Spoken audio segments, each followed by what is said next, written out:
A dedicated building on Amway's Ada, Michigan campus is where the company produces its worldwide supply of nutralite all-plant protein. It's a big undertaking which began in 2013 with a $24 million investment. The protein-rich powder is made up of a tri-blend of soy, wheat, and peas, which is dairy-free, lactose-free, and cholesterol-free. Amway takes quality very seriously, so the manufacturing process is secured with multiple checks and balances to ensure the product is of the highest quality possible.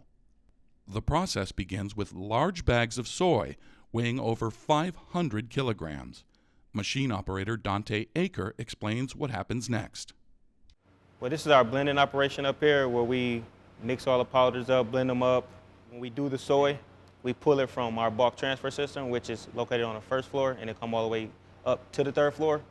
And here is where we throw all the other bags that go in there, where we throw our pea protein and wheat. Jackie Parsons, a technician on the protein line, notes key elements of quality checks performed throughout the process. The X-ray machine is one of our critical control points, and it picks up anything that could be possibly in the can to keep the product safe for customers. It scans for ferrous and non-ferrous metals, glass, and plastic. We always send out the best product because this is what represents Amway, and we put our hearts and everything into making quality product. We help ensure that the ABOs have the best product possible. Manufacturing tech Craig Svalen works to ensure the line runs quickly and smoothly.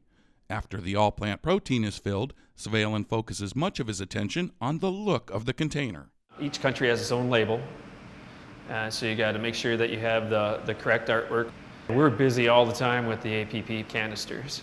It's definitely a good selling product. In Ada, Chris Copes, WHQ News.